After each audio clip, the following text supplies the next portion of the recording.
Hello, Night Nation. Trey Strelko here. Welcome into the Sons of UCF Live. 43 days until UCF kicks off the 2021 season. Tonight, we're talking about the offensive line. College football insider Phil still weighs in on this show, and we draw for our Predator ticket winners. This is a special Wednesday edition of the Sons of UCF Live, starring Adam and Mike. Question, why don't we pronounce the D in Wednesday? Why is it Wednesday? Does anybody know? Asking the hard questions this week. Hard-hitting questions right off the top of the show. Well, because we don't usually do these on Wednesdays, and so this is the first time I had to consider Wednesday. So, I don't know. But, well, glad to be here. Glad Mike showed up, too. Yeah, man, this has been a busy offseason. We were just talking. We've had a new AD, a new head coach, and now no offseason is complete without some conference expansion news, right? That is correct. Again, we're going to give away those Predator tickets. Stay with us. We'll announce the winners. But as Mike mentioned, the breaking news this afternoon, the Houston Chronicle reporting Oklahoma and Texas with overtures to the SEC to create a super league of 16 teams. Adam, begin with you. Does that mean that the Big 12 is calling for UCF sometime soon? Maybe. First off, I'm surprised that Oklahoma and Texas want to work together. That seems abnormal for those two institutions. But here's the thing. We're going to hear these rumors throughout the next couple of God knows how many weeks and months. Already after this came out, then there was reports that multiple schools, Texas A&M, Missouri among them, would block the addition of these two schools, which makes that path a little harder. Some are reporting this is imminent within the next couple of weeks. Oklahoma put a statement out that didn't exactly refute all this and basically just said, we're not commenting on rumors, but really that's their comment is they probably have this in their bag. Other schools in the Big 12 seem surprised by this, Oklahoma State among them. So all of that's to say, I don't know that I believe or I know what's real or what's not real. I think we're going to get conference realignment talk. I think that's the natural progression.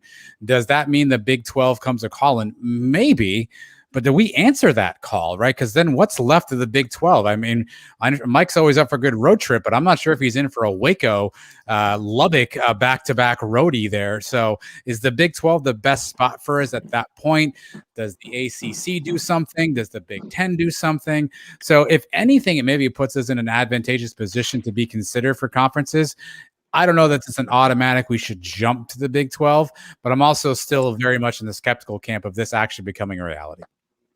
Yeah, who knows if this is even going to happen? This could just be all negotiating from Texas and Oklahoma to get a bigger TV deal or a bigger part of the Big 12 pie.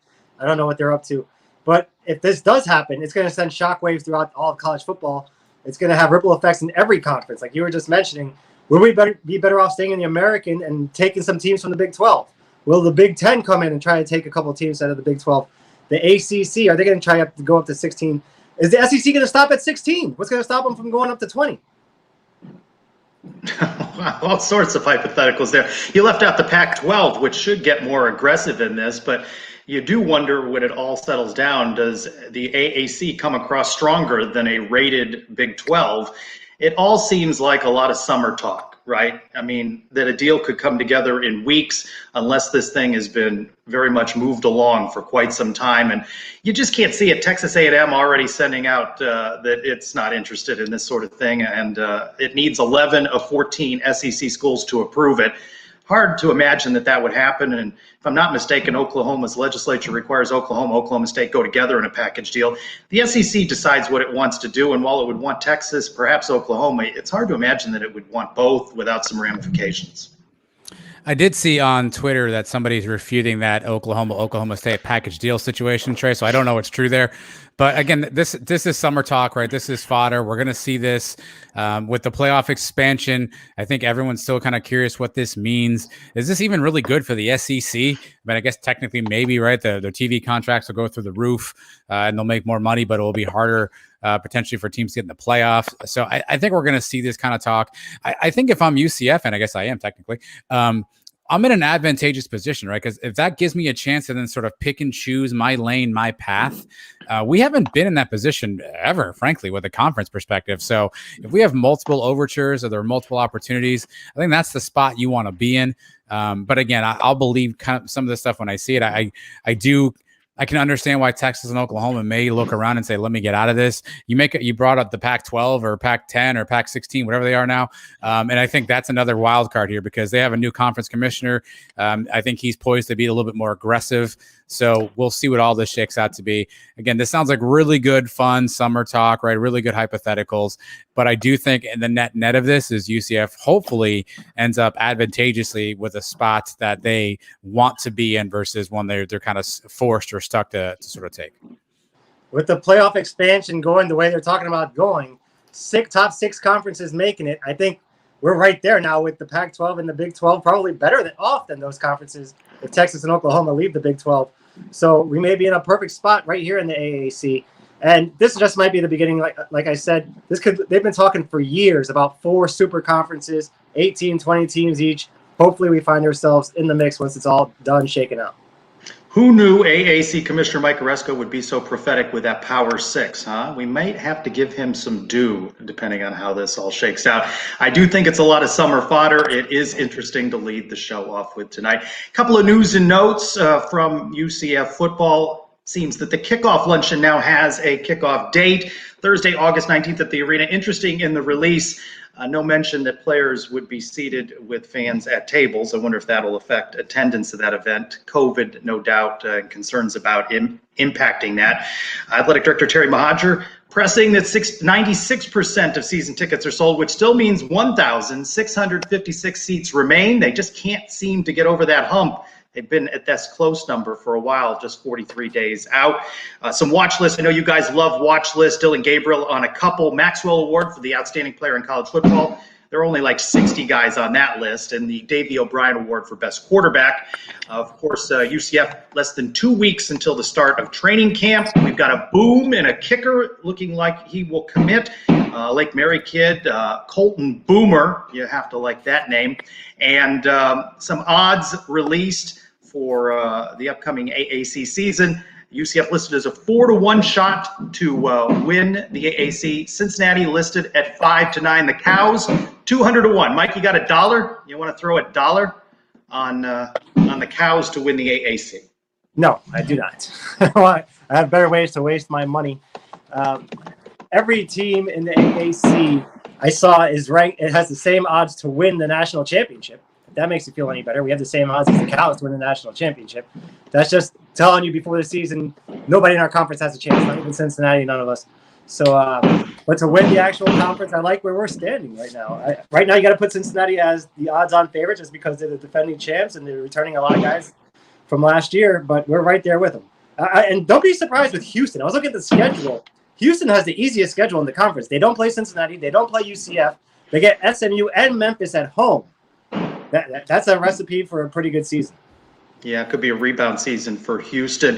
Earlier, Adam and I spoke with college football guru Phil Steele. The full interview will be released wherever you get all of those audio clips that you download, the pods that you download will be released. And Adam, is that coming out on Thursday morning? Is that the release date for Phil Steele? 6 a.m. Thursday morning. Phil Steele is in your feed. One of the things we talked about with Phil was Cincinnati is a favorite. What will it take for UCF to get over the hump? And he mentions that you're going to need to see Dylan Gabriel really go to another level to beat Cincinnati on the road. Well, keep in mind, there is a guy like Desmond Ridder there that's playing for Cincinnati. And I think probably the winner of that game, that would be the key. If UCF goes into Cincinnati and comes out of there with a win, then I think Dylan Gabriel will be first-team All-American. Because, I mean, you know the stats are going to be there. Let's face it, last year, even in a shortened season, he threw for 3,500 yards. He had 32 touchdowns, just 4 interceptions. So all he has to do is beat Cincinnati on the road, and I think he'll be number one over Desmond Ridder. Yeah, no tall task there, right? Have to beat Cincinnati on the road. We'll hear another bite from Phil still coming up. Again, the full interview being released Thursday morning on your pod feed. We previewed that we'd be talking about the offensive line. When we polled on this last week, it was the position group on offense that fans were most concerned about, but brings back the most experience. What do you guys think? Are you concerned going into the season about the offensive line? Yeah, I think I said last week, Trace, I'm actually not that concerned, not as concerned as others might be, because it's a veteran group. The list of the names of the guys coming back all played significant minutes last year. So, you have guys with experience. I mean, if there's anything that you're concerned about, new scheme, new coach, right? Obviously, sometimes it takes some time to pick up a new playbook and get your rhythm down and those kind of things. But there's a ton of experience across that O-line. So, I would think that with those guys having that game experience, just really need to acclimate to a new coach and new system. So I don't know that I'm as concerned as others might be. I can understand why some people may say that based off of last year and a couple of tough games and some penalties. I think that's really the only area I'm concerned. I do have some stats here. Yeah, I love my stats, Trace. UCF, and while this is certainly not all offensive line, so I want to be clear, I'm not blaming all of this on the O-line.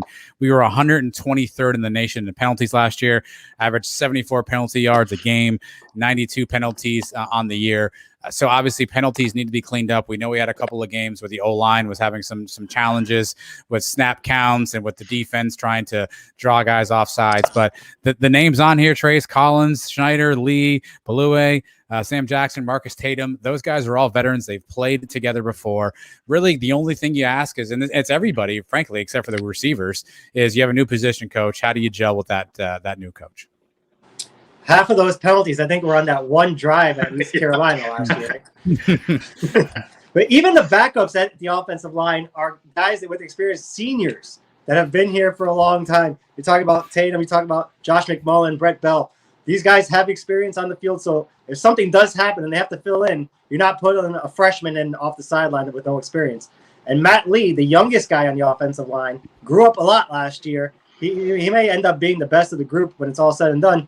So I like where the offensive line is right now. It's all going to depend on how they adjust to the new system. I mean, it's the Heupel system is completely different from what Malzahn's going to run. How much longer they have to hold their blocks, the run game, everything is different. So we're all going to find out together. That's right. Schneider and Lee, all AAC. They really grew as the year went along. They're going to be asked to do different things, right? You're going to expect to see a different type of running game. And if we are going to have a Dylan Gabriel win the big game, and especially on the road, which so far has eluded him, you're going to need strong play up front. Well, Matt, Mike mentioned Matt Lee. He grew up a lot last year, but we forgot about Edward Collins. He was a kid who came in. The Tulsa game from 2 years ago comes to mind. He had a couple of really late, really tough penalties. He grew up a ton last year. You have Sam Jackson, who plays pretty much every position on the O-line, so a ton of versatility. He can plug in anywhere and fill a need. Really, Marcus Tatum, I don't know if we've seen what his potential is. He came in obviously as a grad transfer from Tennessee. I think he's now a super senior is what they call them. So he's taking his COVID extra year of eligibility. So the talent is there. The depth is there. And again, I think Edward Collins really came up last year. Palue was another guy we all expected last year. The talk was Parker Boudreaux. He's going to be great. And he didn't. I think he played 0 snaps last year. I think he dressed for one game. And we saw that the offensive line continued to adjust. Palue stepped in. He's going to have to control his emotions a little bit. He had a couple of games where he got a couple of dead ball type penalties. And, you love that kind of stuff because he's protecting his quarterback and his guys. But I'm not as concerned about this group. I think with solid coaching and by all accounts, Herb Hand is a reputable offensive line coach with Gus's system. And I think, and we can ask our guests here this evening coming up soon, I think offensive linemen prefer run blocking than pass blocking, right? I think they love to connect with a guy and just drive him into the ground. So with Gus wanting to run the ball, maybe they're going to perk up a little bit more, knowing that they'll have a chance to really kind of get physical, which I assume is what offensive linemen want to do since they're, like 300 pounds and stuff. When doing some research on the Malzahn offense, I can see that he likes to have his guards pull a lot. So that's putting a lot of offensive linemen in motion. And one thing we know about our guys, they've been pretty well conditioned under the Heupel offense to move quickly. So that shouldn't be an issue. Now, hopefully they've bulked up and gotten a little strength here going into this season. And like you said, open up the run game. Well, Coach Malzahn has praised the depth of the offensive line position. And when we spoke with Phil Still, the college football insider, he too echoed that he likes the depth on this offensive line. And then the offensive line is a veteran group. In fact, when I talked to Coach Malzahn, I was going over the team with him. He said what impressed him most about the group on the offensive line was the quality depth that they have. So depth on the offensive line. You like to hear that. We will hear more from Phil Still. 25 minutes, Adam and I go one-on-one with him.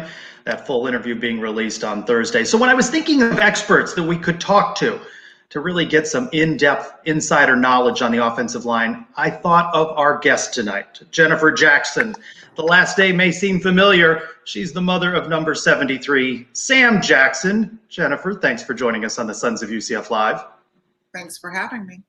All right, so what do you think? You messaged me you didn't like the results of that poll last week with Night Nation saying they're most concerned about the offensive line. Put fans' minds at ease. Why will this group be strong in 2021? Well, you guys already said it. We've got at least 6 starting veterans coming back. We're 15 deep, and as far as backups go, they are conditioned and they're ready. So hide and watch. Jennifer, what have you heard about the new coaching staff, particularly Herb Hand, who was coaching the O-line? What have you heard from your son and other players on the team about how they've adjusted to his system and his coaching style? Well, they love him. That's the first thing. And when they first got here, Coach Hand called us, individual parents, and he and I were on the phone for like an hour. I fell in love immediately. We talked a lot of football, and I knew that he was the right guy for my son's senior year. So the team loves him. They're very connected and well bonded for sure. 99% of football fans, when they're watching football, they follow the ball. They're watching the quarterback. They're watching the receivers. You're the mother of an offensive lineman. How do you watch the games? Do you just watch what Sam's doing and see if he's pancakes somebody, and then go back and find out what happened in the play later? I can't even, honestly, I don't even know what Dylan does during a game. When Sam's out there, I absolutely watch every move he makes. And we do record the game. So after every game, home game, we come home and we watch it. We fast forward through when defense is out there. But yeah, we check it out when we get home as well. But I'm usually praying the whole time he's out there. What is it like to watch game film with Sam? Is he super critical of his performances? He's definitely his own worst critic. If he sees something, he'll say, "Oh, I screwed that up," or "I didn't do a good job." Or if I see something I think he did, if it wasn't him, he'll say, "No, so-and-so didn't make their play or they didn't understand it." But for the most part, he takes credit for whatever's messed up. As Knight fans, we probably owe you and every parent an apology, because as soon as the play is over, everyone's on Twitter yelling and screaming. People in the audience are yelling and screaming. As a parent, how do you deal with hearing maybe criticism around you from fans or reading it on Twitter? I'm sure, I'm a parent, Mike's a parent. We want to defend our kids at all costs, but how do you sort of respond when you hear some of that negativity, either in your social media feed or around you at the games? Well, usually parents have their own section. So for the most part, we just sit with ourselves. But I've been at a game last year where a couple fans slid in there and they started talking trash. But one of the fathers handled it and told them, they'd have to go. But on Twitter, I keep my fingers off my keyboard. I did one time last year. We lost, I don't know what game it was. It was by 1 point, maybe, I don't remember. And I did the next day, took a picture of the sunrise and posted and said, "Hey, Twitter Mafia, guess what? The sun came up. It's a new day." It's the best I could do. But yeah, I try not to say anything because I'm not, I'm a parent, so I don't want to get involved. Does Sam have any pregame superstitions? Does he make you make a certain meal before a game or anything like that? No pregame meal from his mother. They eat together, but I always send him a text on game day, and we have our little ritual. And then when he hits the field, he does his kneeling by himself and does his own talking to the powers that be. And in the locker room, I think he just listens to his playlist. But other than that, no. Earlier, Adam asked you about the experience of watching a game. You're focused on him and the offensive line, but when there may be an injury situation, that's got to give you just drive you insane. And as you shared with me, there have been a couple of maybe flops there that weren't really injuries. Can you share one of those stories? Sure. The FAU game, I think a couple of years ago, Heupel decided to use Sam on the PAT, to give them a break. I hope I'm not revealing too much. And Sam went down. I was sitting at the top with Teresa and the other parents, and basically I shoved him out of the way and I ran down like 50 stairs and got down where the police were. And they were laughing at me, like, because they knew. I said, no, I got to get out there. That's my son. He's on the ground. But Sam had failed to tell me that he was the chosen one. So, yeah, that was that. I don't no more, none of that nonsense. And I told Heupel when he came out when we were with the players, I said, don't use him. He said, I didn't. You know, he didn't take credit for it, but it was him. So. All right, let's get to the hard-hitting questions. Again, I'm a parent. I have a 14-year-old and a 9-year-old.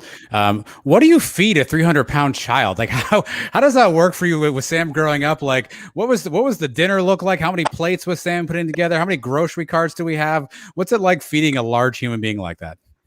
Well, he actually has a brother, and they're both about the same size. And growing up, you know, I'm not the greatest cook, so we ordered out a lot, for sure. Sorry about that. But he really, I can't even say that he ate a lot. I mean, he is 325 now, or 324 maybe, but now it's more of a pure low carb, you know, high protein program that he's on for football season. But thank God the school feeds him. That's all I got to say, because my grocery bill, certainly in high school, I had a scout tell me, he said, I'm not really supposed to talk to you, but I just want you to know you're going to get a raise as soon as Sam goes to college. And I didn't understand that, but he was talking about my grocery bill. So, for sure. I'm sure you're aware there's a pretty famous actor named Samuel Jackson. Now, did that have any part in you naming him Sam? And is his middle name start with an L? No, his name is Samuel Benjamin Keegan's Jackson, and I named him after my father, who was William Benjamin. But we owned a donut shop many years before children, and my father was always like, you know, the Sam Breakstone commercial, you know, nothing was good enough, so I just started calling him Sam, and it stuck with him. And so when Sam was born, I named him after my dad. A question we often pose to the student athletes is, why did they choose UCF? What was their recruiting process like? But we don't often get the chance to ask parents that question. What was that process like for Sam? Where else did he consider going, and was it stressful on you as a parent to be involved in that? Well, it was definitely exciting, to say the least. His first offer came from University of Miami, and he was in between 10th and 11th grade, because they're not supposed to talk to him, but they called his head coach, and his head coach called me in the middle of the day. I was in a staff meeting, and I thought something bad had happened, and I, you know, went and called him back and to the next room, and he was flipping out. He said, you know, Miami called, they want Sam, they want him, you know. And so we went down and, you know, went through that whole process. And there was, you know, other schools, Kentucky, USF called the day before. They'd been trying to get Sam, but they called his coach the day before signing day, and Sean King actually, and asked if he was committed to UCF for sure. Sam's head coach had taken him to a spring game at UCF, and they called him the next day and offered him, you know, right on the spot. And so we ended up going to UCF for all of their home games that year. And the summer between 11th and 12th grade, he committed to them. So it was that's pretty much how it worked out. But yeah, even Lovie Smith sent him a DM and invited him to a camp when he was in, where was he at, in Illinois. Yeah, Illinois. So yeah, so there were several schools, but I'm glad he chose UCF. There was a feeling about this school. He made the choice. I didn't make it. When Al Golden left Miami and Mark Reich came in, they had him down as well. But I don't know. It just wasn't a good feeling. That's all. I know this may be an impossible question, but do you have a favorite memory, your favorite play, a favorite game so far from Sam's UCF career? Well, there's a few where he's, you know, pushed people down. Last year's game, I can't remember who the player was, but he got drafted this year as a defensive player, and Sam, you know, put him to the ground a few times, so much so that he ended up leaving the game for, you know, a few plays. So that excited me. But it's a bad thing to say because, you know, I've always said to him, like, go out there and make somebody's mama mad. But I really had to back off saying that because it's not nice, you know. I shouldn't do that. Sam was recently awarded the Noble Knight Award for excelling on the football field, in the classroom, and in the community. Obviously, you're very proud of him. What are you most proud of so far? Well, just who he is in general, like his heart, really. No matter what, I love football. I mean, I've loved it. He's been watching me coach football from the couch since he was, I don't know, 2 or 3. And football is an important part of our life, but how he treats other people, how he's just a kind soul. And, even how he is with his younger football players, he takes care of them. He makes sure how he is with Dylan, that makes me, I don't know, you can't see it. That makes me really happy. I'm going to pick that up. You can, I don't know if you'll be able to see it. Probably not, but there's a we can see it. Okay. Tilt it up. There you go. Right there. There you go. That's a good picture. Yeah. Is that the right one? Yeah. Okay. Yeah, that one, Dory sent that to me. I sent her the picture, but that picture represents who Sam is as a person and a football player. That was a play. Dylan got, mistreated on the field, and Sam was basically over there, making sure he was okay. So, yeah. Well, last week before our Thursday show, news broke of a possible series between UCF and UF. That was this week's big question that I asked on Twitter. What do fans think about it now that the dust is settled? 41% said it was okay. 34% said they like it. Full admission here, you're a UF grad, correct? What? And yes, we have a Gator grad on the show this week. What do you think of this series? UCF and UF down the line, 2024, 2030, 2033, long time off, but a couple of years from now. Well, let's see. That little smack talker that posted this nonsense today, I don't know if it was today, but what did he say? I think it'll be good to show them who runs the state of Florida. Bring it, baby, okay? Because we're not the same team that UCF was in 2006 when they got beat 42-0. We're a different team, and I'm sad that Sam won't be here to stomp them in the ground. But, hey, I say, let's go. We're going to beat them for sure. I think I predicted 56-0. High hopes. Yeah, I will take that. Does Sam have any goals for his last year here? Obviously, he's accomplished a ton at UCF. Mike mentioned some of the accolades he's had. Does he have any specific goals that he wants to meet this year? Well, definitely to be the best football player. He graduated in December with a degree in psychology, and then he's doing he's working on his master's with higher education, I believe it is. I'm not quite sure, to be honest, because, he's already graduated. But for one, we do have some of the NIL stuff happening, but right now, one of his focuses is to participate in the Alzheimer's walk. I think it's October 23rd. We're working on getting a team together for that. And my father died from Alzheimer's, so it's just something that's close to his heart. And, he wants to at least bring awareness to that for sure. A couple of years ago, the Mom Squad started becoming really popular on Twitter and Facebook and all that. Do you guys have everything planned? I know last year was probably a tough year with COVID. Are you guys planning the tailgates for this season? You know what you're doing? Well, technically, we're not supposed to tailgate. And the first year they let us do that, since we're parents, they had to give us an educational talk. So our compliance person would come over to every event that we had and would talk to us about something.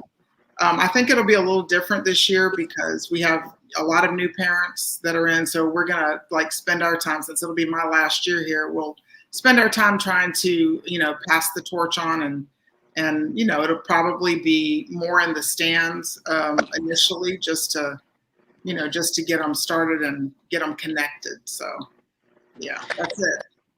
Coming up Thursday, it is the return of a traditional ladies' night at UCF. You'll be participating in that, no doubt, wearing the number 73. What are you expecting? What do you know about the event? And are you ready to hit some tackle dummies? I hope that we're not doing that. I did that in 2017, okay, and under Frost, and it was a good experience. It was an hour and a half of going through each station, but I didn't get that from this event, so I will not be wearing Sam's jersey, even though I do have it on now for you, but I'm dressing up because I'm not running those drills again. That was too much for me. I didn't like it. So no football drills for you. You're going to have a good night out with the other ladies. Yeah, I'm hoping it's going to be, it'll just be more social. I think they're going to have some, like they did before we played trivia with the football players, but I don't know what they've got up their sleeve. I mean, Christy's kind of hosting it, so we'll see what she's got. Well, we hope you have a good night, and we appreciate you stopping by the Sons of UCF and sharing a little bit more about Sam. Good luck this season to the Mom Squad, and we'll be cheering Sam on. Appreciate it. Thank you, guys. We love your show. Thank you. Thanks. Appreciate it. Good to hear the perspective of a parent. So often we're talking to players, and she's a fun lady to talk with. So enjoyed having her on the show tonight. Yeah, that was really cool because, again, we're all rabid fans on Saturday, and we turn the game on and we yell and we scream and we do everything. And we forget when the game gets turned off that, these guys have friends and families and people that care about them. So it's cool to hear the other side of things and hear some of the behind the scenes stuff. And we forget, these are somebody's, sons and daughters and nephews and nieces and uncles and who knows what else out there. So I think it's always a good sobering reminder that this is real life for a lot of these guys. Trace, do you have the details of the women's clinic? Is it too late to sign up? Do you know the cost, where it's at, anything like that? I don't know that I think it is too late to sign up, so I don't have any more details about that. I just know that it's Thursday night. Was that a jab at me somewhere along the line? No. That I should. I thought that was something that I should participate and learn more about football. So were you going to go, Mike? I'm confused, Mike. Were you going to go? I'm asking for the audience. Anybody out there that didn't know about it and they're just hearing now and maybe they're interested? Yeah, I think that's closed, but I'm not sure. But originally, when I talked to Jennifer, she was going to join us from the tail end of the event, but because that Orlando City home game Thursday night, and you guys allowing us to do the show on Wednesday night, she hopped on with us. But I don't have more details about that. I do hope when they get their walk together in October. I've bragged about your ability to do a 5K, Mike. So perhaps you'll put together a little Sons of UCF team for Sam's charity walk for Alzheimer's. Maybe something you could do. Got room for some more trophies. Yeah. Medals. Here we go again. I thought I'd set that up. We are 2 weeks away from AAC Media Days. You're hearing about so many of them. We saw a lot of Josh Heupel at the SEC Media Days yesterday. Shot. I liked that he has experience building something from the ground up. I don't know. He took over a team that hadn't lost and then promptly lost 1, 3, and 4. But we'll let him spin it however he wants. I received an email, and I need Night Nation's help with this, from the AAC. Somewhere along the line, they think I'm a distinguished member of the media, and they want to know my opinion in building the AAC preseason predictions. I have a survey link that allows me to rank the schools 1 through 11. So drop some comments in this during the show. Where should UCF go? We've already mentioned odds makers have Cincinnati as the favorite. Where do I put the Cows? Do I put the Cows last? 12. Maybe Temple's last? 12. Behind UConn. Still behind UConn. Yes. What do you think? Where UCF? I know you guys are going to predict that they win every game, but what do you think is reasonable preseason prediction? Because I think Cincinnati will be who is picked. But who do you think I should put in there at the one spot? Yeah, it will be Cincinnati. Spoiler alert. I think the people voting, they're returning a lot of players from last season. Obviously, a great team. When you hear the Phil Steele conversation, he's very high on Cincinnati.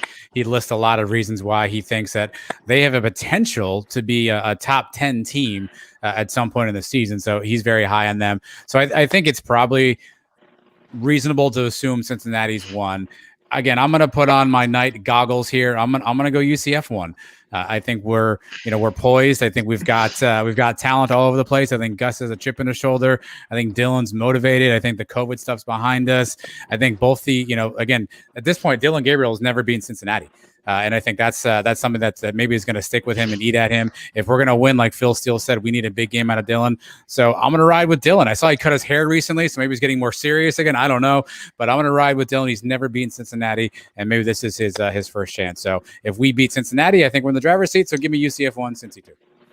First of all, congratulations to Trace. Putting on that Sons of UCF shirt has really done wonders. You get invited to participate in these things. My email must be in my spam folder. I'm going to have to check on that one. Yeah. But, it's hard for me to pick against UCF. I'm a homer when it comes to things like that. I say when you put it in, they always put down how many first place votes each team gets. So you be the guy, put UCF at 1, and at least we'll have that at least 1 in parentheses next to. That's an interesting strategy. Ballot is due Friday. Drop in your comments. Where do you think UCF should go in that preseason poll? Where do the Cows go? Got to do a little more study on there, and I'll submit that ballot. Association with you guys, it's got me this invitation. I'm getting invited to more social events by the nature of being associated with you, so it's all good. You're hanging out with the cool kids now, I guess. Yeah. Mike, I thought of you when I saw John Rothstein, the college basketball expert, mentioning that he's picking UCF men's basketball fifth in the AAC. He spoke with Houston head coach Calvin Sampson. Of course, Houston, another tremendous season last year.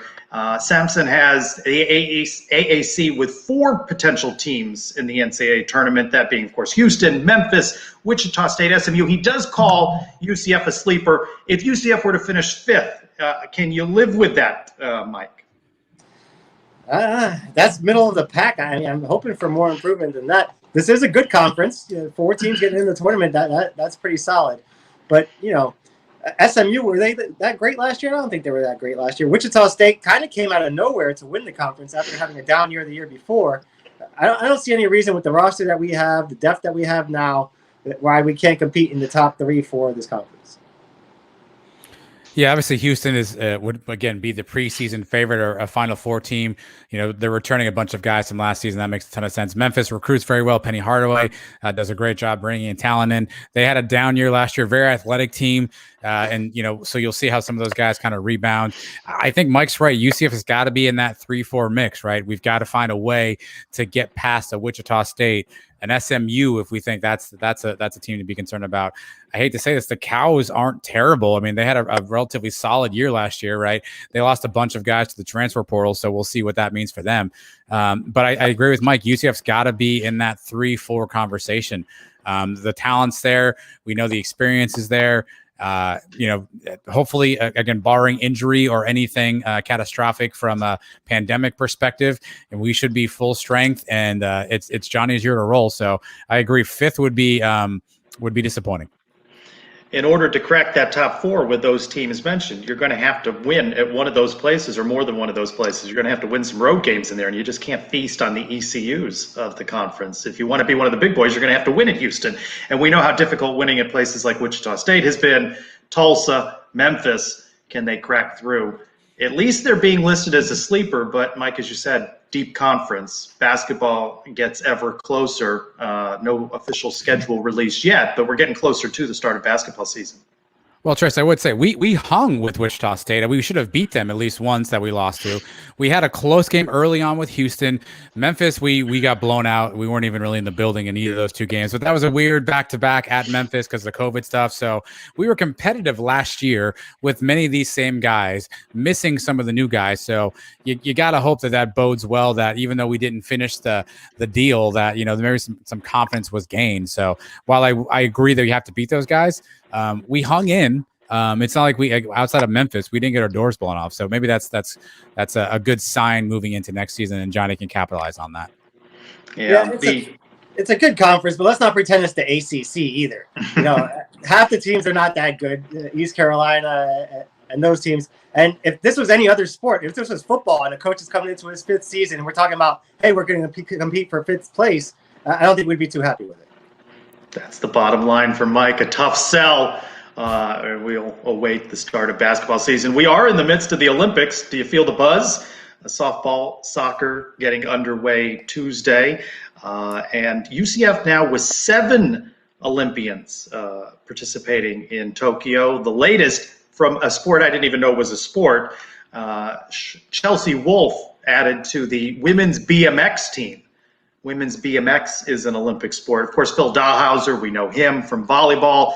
They have a para-triathlete in Kyle Coons, Aline Reyes, who participates in soccer for Brazil, Maddie Rogers, weightlifting, Kristen Thomas, rugby, and someone I know, a friend, Steve Anderson, is a men's basketball referee, so good luck to all of the Olympians. Do you have any Olympic fever, anything you're interested in particular watching? Two things. Great job on the Eric Lopez-esque name drop there. I saw the women's soccer team lost 3-0, which was not a good opening match for them. I mean, I'll watch some of the Olympic stuff. I think the time difference is going to be interesting. I don't know what they're showing live, what's not live, what's streaming, what's not streaming. I'm a simple person. I want to turn my TV on and I want to see the thing. I don't want to have to chase it down. So that could that could give me some pause. But family and I always like watching the swimming, the gymnastics, the track and field stuff. When that stuff's on prime time, it's always good. So I'll check that out. The men's basketball, I'm interested to see if we can field together a squad that can beat the vaunted Australians, because apparently we can't do that. So I will be tuned in for select events. I'm an old man. I need to know when it's on. I just let it on my TV. I don't have to go find stuff. I don't have time for all that. Yeah, they spread it out over like 10 different channels. I'm not really that excited for it. If it's on, I'm home. I got nothing to do. I'll throw it on. I'm not planning a day around watching any of these events. That's just me. And the fact that it's halfway around the world, I'm going to know what happens. I'll hear it on the radio. I'll hear it somewhere before I even get to watch it. He'll hear it on the radio. Or on the Suns UCF podcast, where we cover any and all UCF events. I expect full BMX coverage on Monday's show, guys. All right, time now for that ticket giveaway. I want to thank the Orlando Predators Arena football team for giving us a pair of tickets. We asked a couple of trivia questions. We prepared to answer those trivia questions, Mike. They were your hard-hitting questions from last week, and we had some winners. So let's turn over to you guys. What were those questions and answers, and who are our winners? So first question, I'll let Mike answer. What former UCF Knight was the MVP for the Predators in an Arena Bowl? Mike, the answer is linebacker Rick Hamilton. And the next question was, what year did the Predators play their home games at UCF Arena? That answer was? It was 2014, I believe. Right? That is correct. You got him correct. And so did these two people here. Rejoice Knights, who joined us just a few weeks back. She is the winner of a 2-pack of tickets there.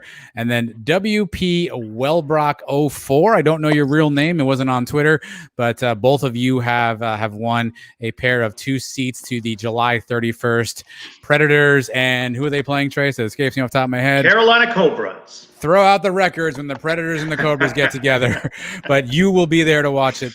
So do us a favor, send me a DM with your full name so we can make sure we get you your tickets, and we'll be in touch via the DMs. But thanks to everybody who participated. Special thanks to the folks at the Predators. Dylan Barnes obviously joined us last week as well. So good to have a nice relationship with the Orlando's hometown arena team. But congrats to our 2 winners. Hope you enjoy the game. Good deal. Thanks to the Predators. Have you guys interviewed Rick Hamilton on the pod? No. We have not. Maybe some of us have been searching for him recently now that Mike brought his name up, but I don't want to give away too many secrets, Trace, but no connection with Rick Hamilton has been made just yet. So enjoy him next week on the Bannerette, I'm sure. we're giving away guests now. We do have an old school guy coming on next week. Not going to give away too much. Confirmed the guests are ready for our next episode. You won't be hearing any throwbacks. An old school UCF Knight. I do know one show Rick Hamilton won't be on, but he we'll chase him down, Trace. Is that the kind of old school guest you enjoy listening to on the radio? Perhaps. What are you talking about? You don't want? Are you saying you don't listen to the radio? No, it's just funny the way just funny the way the two of you talk about technology. So I'm talking to my my nephew, and I was talking about a show, and he wasn't familiar with it, and he said, I don't know what it is, and I said it's on like ABC Tuesday nights at 8 or something, and he looked at me like, what, Tuesday nights at 8 on ABC? Like, I was talking about a payphone or something, because he's looking at things on his phone and streaming. I mean, I remember watching 6 seasons of Lost over 6 years. He just binged it in 2 weeks. It was like, I'm disappointed by the ending. I imagine how I felt. I watched it for 6 years. So you guys talking about Lost was terrible. You hung in for 6 seasons of that? Jesus. Well, I was hoping for a better ending. All right, before we lose all sort of time, I added a couple of mailbag questions related to this possible Oklahoma Texas. If Texas OU go to the SEC. I think that opens a door, right? Opens a door for some additional conference shuffling, and where the chips may land will be interesting. But I think it opens a door for UCF.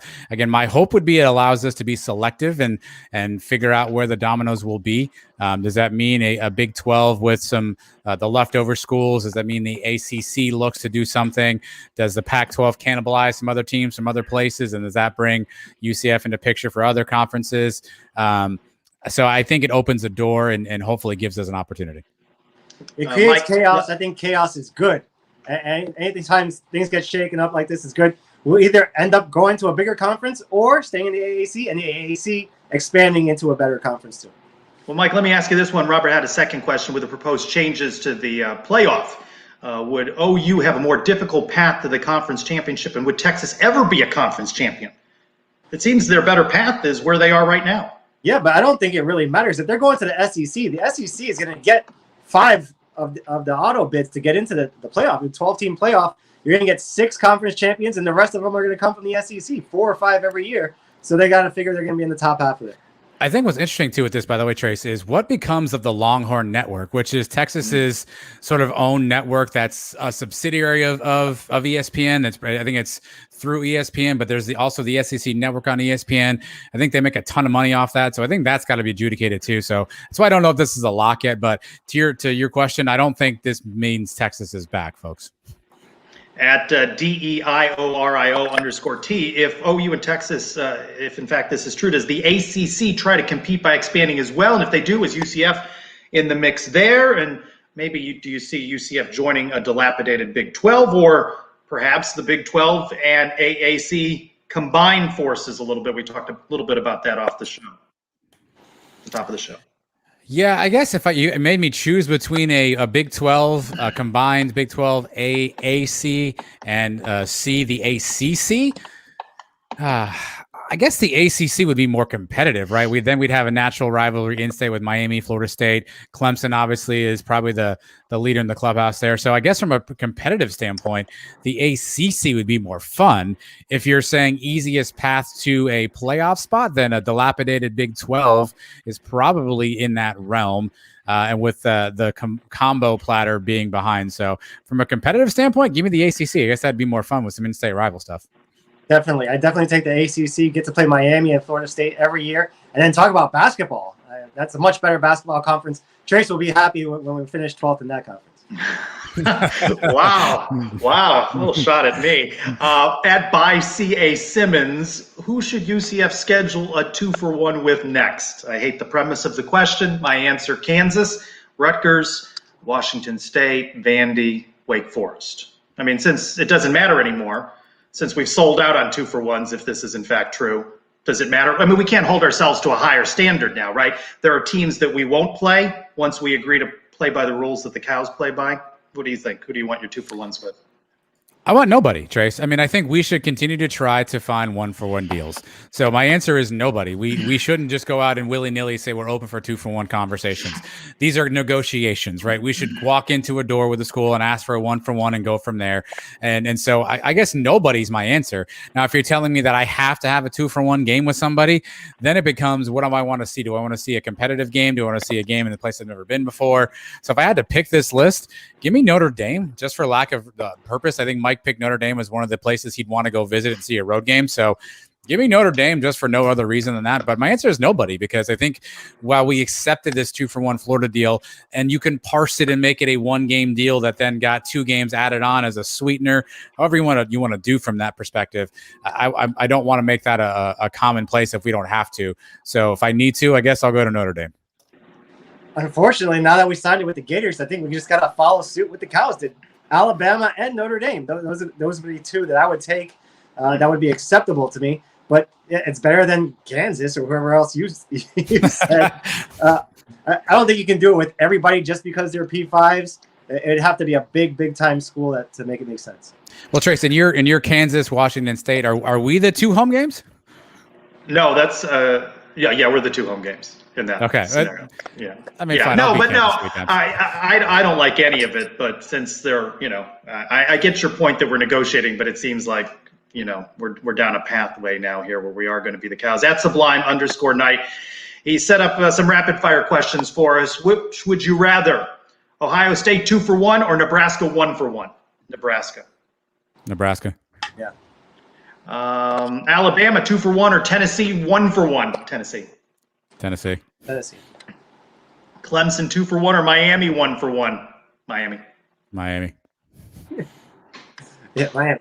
All of these 1-for-1s, obviously, these are big names too. Nebraska, Tennessee, Miami. Yeah, I'd take them all 1-for-1 for sure. Notre Dame 2-for-1. Oregon 1-for-1. Oregon. Yeah. When you have the option of 2-for-1 or 1-for-1, yeah, I take 1-for-1 every time. But when you have the option of 2-for-1 only, then you got to pick the bigger names, right? Plus, these are juicy matchups. I mean, again, Nebraska, Tennessee are revenge games.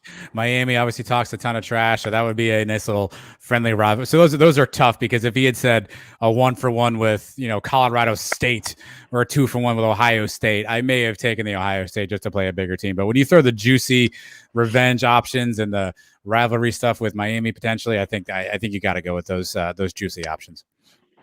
All right, UCF Athletics accepting Hall of Fame nominations through Friday. Our buddy Eric Lopez-Elo. Who do you guys think should get in the next UCF Athletics Hall of Fame class? Now, I've seen some answers in there. 2017 Knights, but one of the rules, they have to be removed 10 years.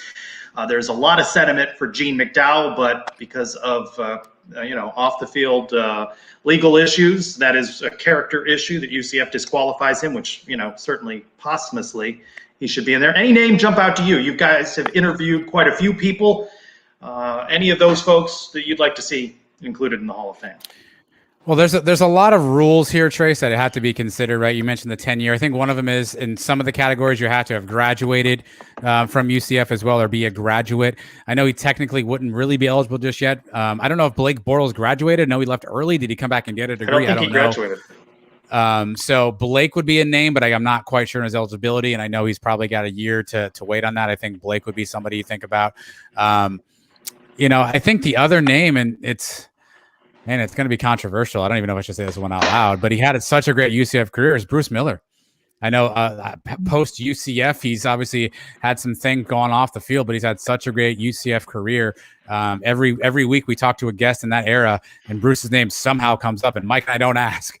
So I think that tells you the respect he had for his teammates. So maybe Bruce Miller. I know there's some off the field stuff that again may preclude him if you think about all the bylaws, but Bruce would be another name I'd think about. That's a good one. Are you sure it's 10 years? I read today, I saw 7 years as the rule. I thought it was 10. But either way, we're not there yet on the 2017 Knights. No, but we are there for Bortles, unless the graduation thing. And what about Jeff Godfrey? It was 2013 class. I think he's worthy. And you want to go back to a guy from our time, the number 2 all-time leading rusher, Alex Haynes. Over 3,000 yards in his career. He's a good one. Mike Sims-Walker, another one that put up some record numbers. Some good names there. At Brian W. Peterson, what UCF football game are each of you most looking forward to this season and why? And he puts the caveat, you can't pick the same game as someone else. I will go first. Boise State. All on the line there. Gus's first game. Home, perhaps a full bounce house, remains to be seen as COVID rears up. A lot on the line with that one. Set the right tone for the Gus Bus era. I think Mike and I kind of did this on the show a while back. I think I'll take Cincinnati next, obviously, because that's the game that will probably decide the American Conference, barring something really unique. And I suspect Mike will take Louisville next. Well, you guys took the 2 obvious ones, so I'm going to go off the board here. I'm going to say the Orange Bowl against the Gators. We moved the game up earlier. First round of the playoffs. Maybe they can't duck us anymore. Good one. At JP Gilbert, you're the new athletic director. You've been ordered to cut one sport at UCF and add one in its place. What do you cut and what do you add? And he would later go on to say that he's tired of cupcake questions, so he's hitting us with a harder hitting one. I would probably cut one or both of the golf programs. Golf is such an individualized sport. It's hard to think about that. I don't even, when we try to do our preview, I don't know if we won or anything this year. I know we had some individual records. So as sad as it would be, I would probably axe the golf programs. I would, I've always been a bit biased. I would add men's volleyball. I played a little men's volleyball growing up, so I would add a men's volleyball team. I think you could do either indoor or beach. Obviously, we have Phil Dahlhauser, so I think you have some options there. So if I'm taking 2 programs, I don't know if I get to add 2. So I would do that, and I would add a lacrosse team. I think lacrosse is a growing sport. I think a lot of kids in Florida are playing that in high school. So give me a men's volleyball team and a lacrosse team. It could be men's or women's. I don't really care. I'd add men's track, and basically because it helps the football program. Every once in a while, you get these blue chip guys that are really fast, but they also want to run track. We don't have that option for them. Now, when you get rid of a team, does it have to be also a men's team for the Title IX thing? We have more women's programs than men's programs as it is now, but I guess it's the number of scholarships is how it works. So if it has to be a men's thing, I have to do golf. If you tell me it could be any sport, rowing or cross country, I guess, what are the other ones? Yeah, rowing is not the one you want to get rid of because there's a lot of scholarships that count towards Title IX on rowing. So a lot of people on the rowing team. So I like beach volleyball, but I got to agree with you, Mike. Men's track, and I don't want to cut anything, but I'd probably ditch cross country.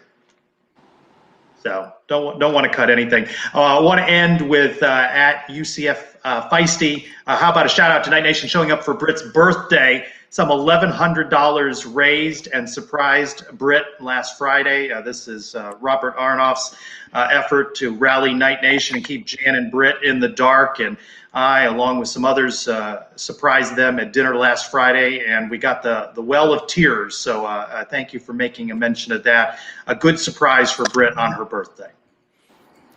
Yeah, I mean, every time something, you don't think Night Nation can come together and do something even better, they find something else to do. Obviously, we saw a few weeks back, we saw the gathering for Lynn and how moving that was. And every time you think that, okay, we've topped it, we've done the greatest thing we can do, Night Nation comes together again. Nobody more deserving than Britt, obviously, as UCF's #1 fan. So that was definitely cool to see. Kudos to Robert for putting it together. Trace, I know you were part of the delivery team. Dare I say you were the mule? I don't know. But it was definitely good to see all that come together. Britt has moved into the level of super fan now. Everybody in UCF land knows who she is. Happy birthday to her. Do we know how old she turned, Trace? 20-something, I believe. 20-something. I don't recall us talking about her age during dinner, but 20-something sounds good. Happy birthday to Britt, and a thank you to Night Nation. Before we talk about who you had on the show this week, a little shout out to Sammy Kincaid, who announced via social media that she'll be leaving UCF, and the social media post and Strolling with Sammy and all of those segments that we've come to know. She's moving on to some new ventures. Want to thank her for being a big fan of the Sons of UCF and have enjoyed her time with UCF. I guess this clears the walk and talk space, perhaps? Listen, I don't want to say anything, but Mike and I were texting earlier, and we were concerned that we'd have to make a lucrative contract offer to keep you here at the Suns UCF, because we figured DeSalvo was probably in your DMs like in a hurry with like, listen, Strolling with Sammy was so yesterday. Walking with Trace is the new thing here. So we have paperwork being prepared. It's empty right now, but it will say something at some point, I promise. It's an empty piece of paper. Yes. Congrats to Sammy. She's got a better job now, and very nice girl. We met her a couple times. We had her on the show once before. But yeah, Trace, it's wide open now. This is it. Wide open, this walk and talk space. It's all yours. Plus, as we talk with NIL, if you DM me, we can do a special walk and talk for you for a very reasonable price. I'll just make a mention of that again.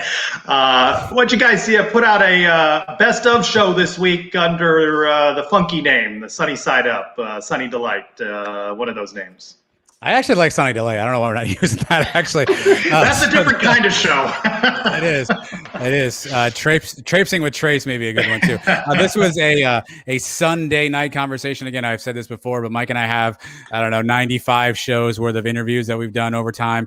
And so some of these have been really good interviews, good conversations. They're not available to you anymore. So we're trying to find new creative ways. With the schedule being a rearrange this week and us coming to you earlier in the week, we figured let's just trot out a couple. And listen, they all can't be stars. 2 quarterbacks who played for us that really helped bridge the gap to future quarterbacks, future success.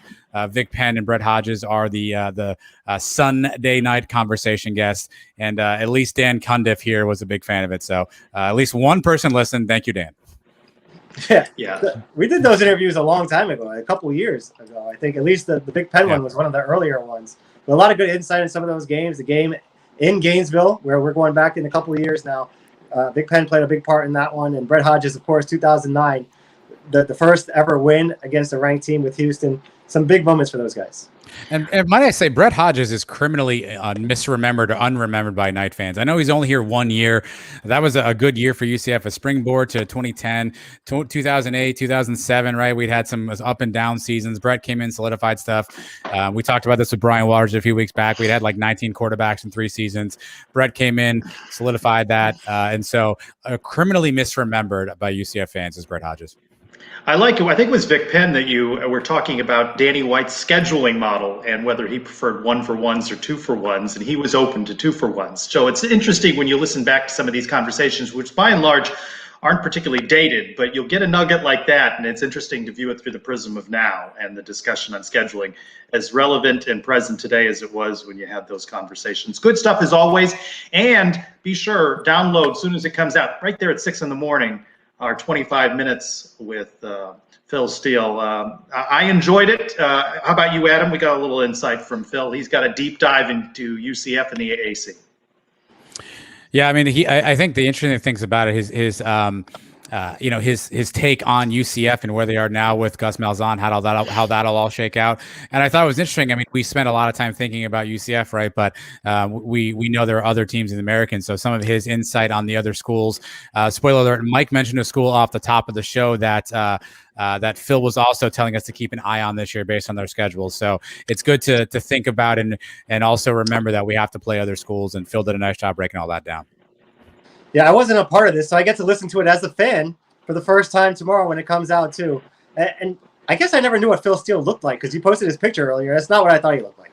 So, well, a little behind the curtain, we tried to line up Phil as a live show guest, and his folks informed us that Phil does daytime interviews via his landline, and he calls you. You don't call him. So there it is, 9 a.m. Adam and I on the phone waiting for Phil Steele to call, but he called, and we got in nearly a half an hour of conversation with him. Little homework for you guys. Let's shift over to defense next week. Let's plan to be on Thursday night from 8 to 9 on Facebook, Twitter, and YouTube, and look at the defensive line.